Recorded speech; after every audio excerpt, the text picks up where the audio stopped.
Ya, assalamualaikum warahmatullahi wabarakatuh. Teman sahabat semuanya, bertemu kembali dengan saya di materi pembelajaran agribisnis tanaman sayuran untuk kelas 3 SMK.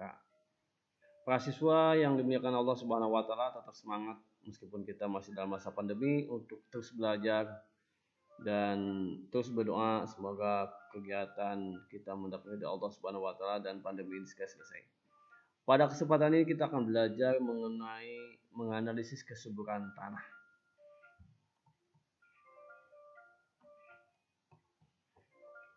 Jadi ada di semuanya, kesuburan tanah sangat penting diperhatikan karena terkait pengaruhnya terhadap tanaman ya. Sebetulnya apa sih yang disebut dengan tanah yang subur? Nah, tanah dapat dikatakan subur itu jika tanaman yang ditanam di atasnya dapat tumbuh dan berkembang dengan baik dan produksinya tinggi sepanjang tahun. Jadi tanah yang subur itu adalah tanah yang jika tanaman ditanam di situ maka tumbuh dan berkembang dengan baik. Kesuburan tanah juga itu istilah yang menunjukkan tingkat subur atau tidaknya tanah untuk pertanian. Nah, para siswa, kesuburan tanah itu dibagi menjadi dua kategori, yaitu kesuburan tanah aktual dan kesuburan tanah hakiki atau asli ilmiah. Yang kedua adalah kesuburan tanah potensial, yaitu dapat diperoleh dengan campur teknologi tepat guna. Jadi kalau kesuburan tanah aktual memang sudah dari aslinya, sudah dari sanahnya, tanah tersebut adalah subur. Sementara kesuburan tanah potensial yaitu dapat diperoleh dengan campur teknologi tepat guna. Nah, hubungan tanah dengan tanaman bagaimana? Nah, para siswa, itu kesuburan tanah itu terkait dengan kandungan semua unsur hara di dalam tanah yang diperlukan oleh tanaman sehingga tanaman itu dapat tumbuh dan berkembang dengan baik.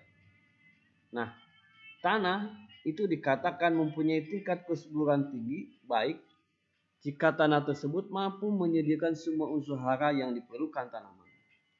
Sedangkan tanah dikatakan kurang subur jika tanah tersebut tidak mampu menyediakan semua unsur hara yang diperlukan tanaman.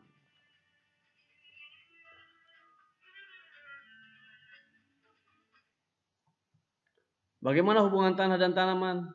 Satu, itu tanah sebagai media tanam. Yang kedua, kita belajar tentang bentuk hara dalam tanah. Yang ketiga, kuantitas dan intensitas hara. Yang keempat, bagaimana gerakan hara di dalam tanah.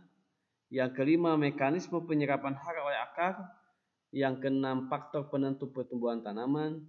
Dan yang ketujuh adalah kurva pertumbuhan tanaman.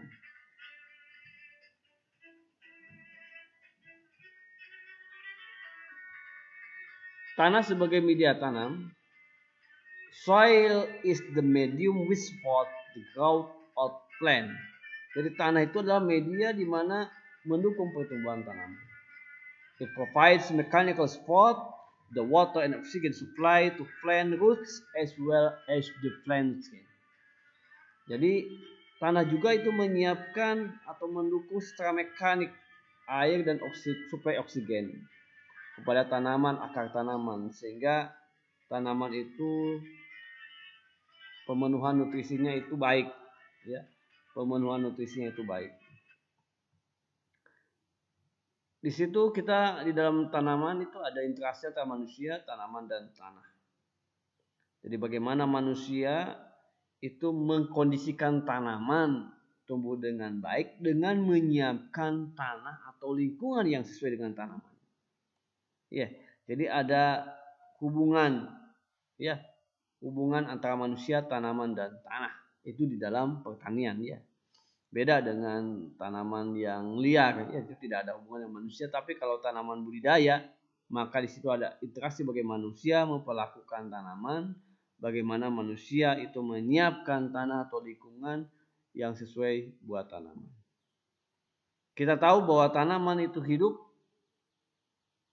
maka dia memiliki dua ciri dari hidup itu, yaitu tumbuh dan berkembang. Tumbuh itu adalah pertambahan fisik. Bagaimana tanaman itu kemudian tumbuh menjadi lebih besar, bahkan sampai kemudian dia berbuah. Kalau berkembang, bagaimana bekerjanya fungsi-fungsi bagian tanaman. Ya, bagaimana di situ ada optimalnya fungsi atau kerja dari tanaman. Itu namanya berkembang. Ya. Bagaimana bentuk hara di dalam tanah?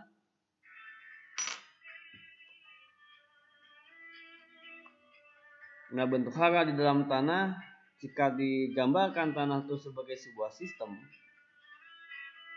selaku sistem maka dapat dipilih adanya komponen masukan dan komponen keluaran. Jadi sebuah sistem itu adalah di situ akan ada yang namanya input dan output. Di situ ada masukan dan ada komponen keluaran.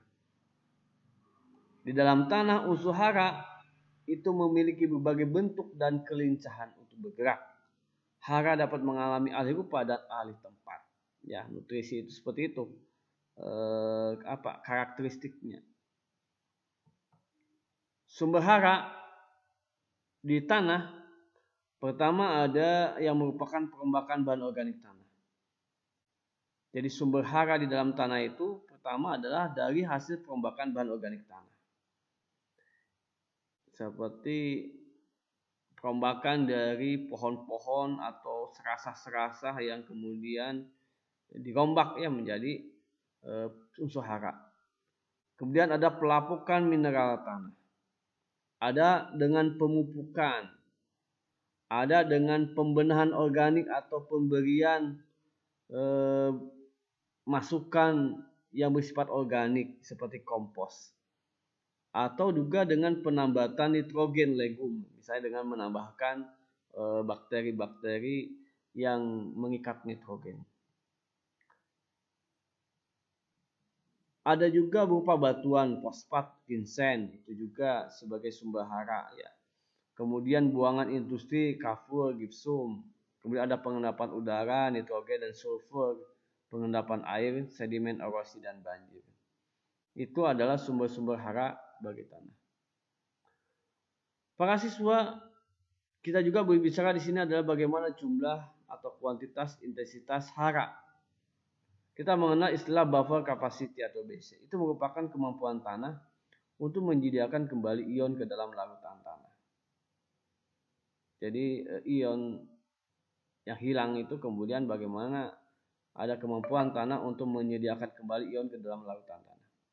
BC ini meliputi semua komponen padatan tanah dalam sistem tanah, yaitu kation dan anion dalam fase padat mineral tanah, terabsorpsi dalam situs pertukaran tanah, dan dalam bahan organik tanah. Contohnya H+ yang dinetralkan oleh pengapuran. Jadi kelebihan asam itu bisa dinetralkan dengan pengapuran.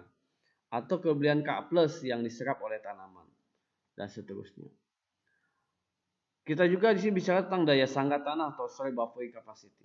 Itu bagaimana ketersediaan hara tanaman itu tidak melulu bergantung kepada konsentrasi hara di dalam larutan tanah. Tapi ingat, penting juga memperhatikan bagaimana kapasitas atau kemampuan tanah itu untuk menjaga konsentrasi hara di dalam larutan tanah. Jadi tidak melulu kepada konsentrasi hara di dalam larutan tanah. Tetapi bagaimana juga tanah itu memiliki kemampuan untuk menjaga konsentrasi hara di dalam larutan. Ini disebut dengan daya sangga tanah.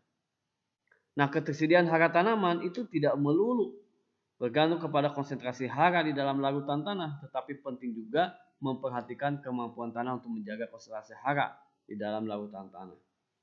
Ya, karena itu BC ini adalah kemampuan tanah untuk memasok ion kembali ke dalam larutan tanah, dan semua komponen padatan tanah mempunyai BC itu pasti. Bagaimana gerakan hara di dalam tanah? Nah, ion di dalam tanah itu akan bergerak menuju permukaan akar. Jadi ion-ion ya di dalam tanah itu akan bergerak ya, Pak siswa, menuju permukaan akar dengan mekanisme berikut. Ini root intersepsi, mass flow, and difusi.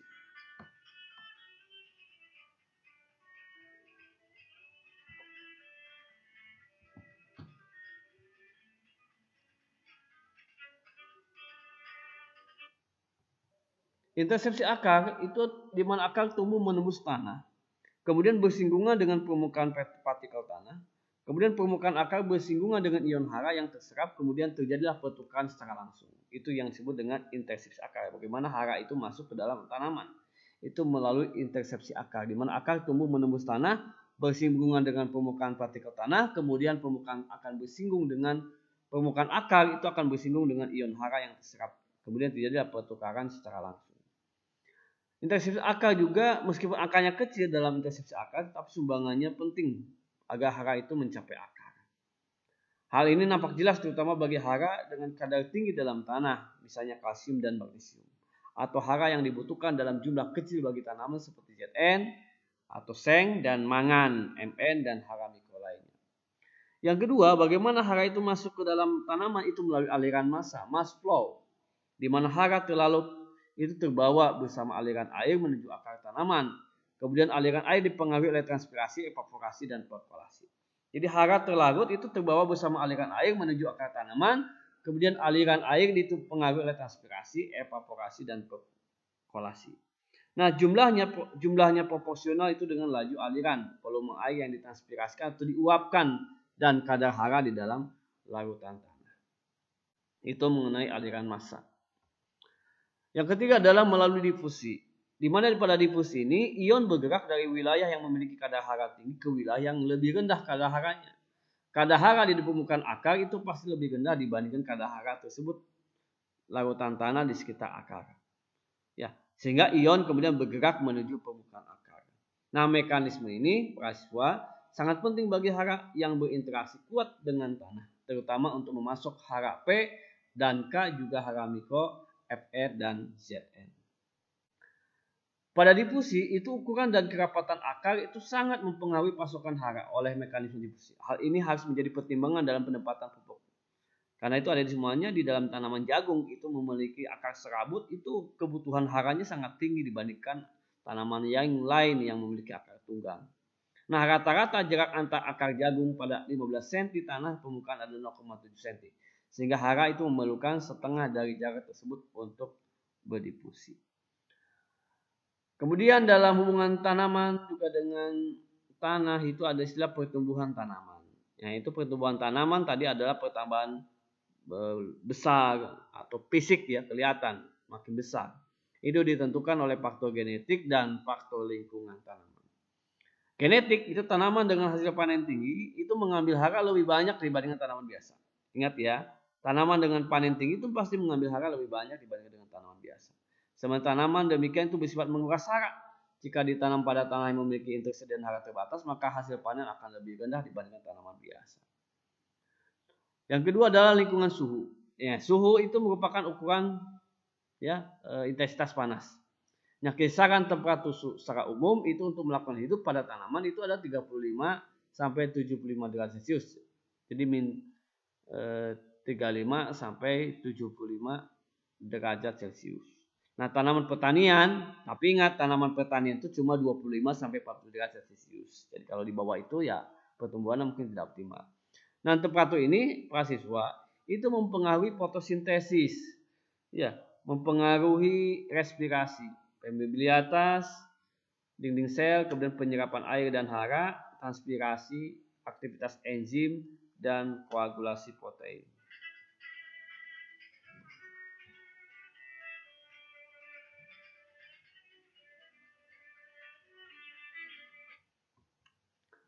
Lengas tanah. Nah, lengas tanah itu kadarnya dalam tanah itu bervariasi. Ada jenuh air dan kapasitas lapang. Ya, dan juga ada istilah layu permanen. Jadi kadarnya dalam tanah terkait dengan lengas tanah itu ada kondisi jenuh air, kapasitas lapang, dan layu permanen. Nah, kalau tanaman itu jangan sampai mengakibatkan terjadinya layu permanen. Itu berarti tanaman itu tidak akan tumbuh lagi dengan baik, ya. Tidak akan tumbuh, mati. Harus selalu dalam kapasitas lapang semestinya, ya. Nah, fungsi lengas tanah antara lain adalah apa? Sebagai pelarut, ya, media transportasi juga bahan dasar H2O. Itu fungsi lengas, yaitu sebagai pelarut, media transportasi, dan bahan dasar H2O. Kemudian sinar matahari. Nah, sinar matahari itu merupakan aspek yang terkait dengan pertumbuhan, di mana proses fotosintesis akan terjadi, lama penyinaran, dan juga periode tumbuh. Jadi sinar matahari itu sangat berpengaruh terhadap pertumbuhan tanaman. Ya, karena itu di situ ada hubungannya dengan proses fotosintesis, ya juga lama penyinaran dan periode tumbuh. Udara itu diperlukan untuk respirasi dan sebagai bahan dasar CO2 dalam fotosintesis. Yang penting makanya ketersediaan udara ya pada tanaman. Struktur tanah itu mempengaruhi ruang tumbuh akar dan timbangan udara atau lengas. Ya, itu struktur tanah. Reaksi tanah itu berkaitan dengan ketersediaan hara, unsur yang beracun dan juga kehidupan mikroba. Itu reaksi tanah. Biotik itu antagonisme atau sinergisme, jasad pengganggu hama, penyakit dan gulma. Itu yang mempengaruhi juga pertumbuhan tanaman. Ada istilah biotik, antagonisme atau sinergisme, ya, makhluk hidup, jasad pengganggu, ya. Di sini ada hama, ada penyakit dan ada gulma. Penyediaan hara itu terkait dengan mineral, tekstur, struktur pH, bahan organik tanah, pemupukan, pengolahan tanah, perakaran tanaman dan dapat dangkal. Perakaran tanaman itu dapat dangkal, dalam atau juga menyebar. Ya, penyediaan hara itu sangat dipengaruhi tadi oleh hubungannya dengan penyediaan hara itu hubungannya dengan penyediaan mineral atau tekstur, struktur tanah, kemudian pH tanah, bahan organik tanah, pemupukan dan pengolahan tanah. Sementara perakaran tanaman itu dapat ada akar yang dangkal, akar dalam atau menyebar. Nah, senyawa penghambat pertumbuhan apa saja itu adanya limbah atau bahan beracun. Maka harus diperhatikan. Ya, jangan sampai kita membuang racun atau limbah sembarangan. Ya. Itu ada di semuanya terkait dengan menganalisis kesuburan tanah. Iya. Ini hanya sebagai pengetahuan, nanti untuk teknisnya kita akan belajar mengenai pemupukan. Ya, itu saja untuk kesuburan tanah ya. Mudah-mudahan bermanfaat. Assalamualaikum warahmatullahi wabarakatuh.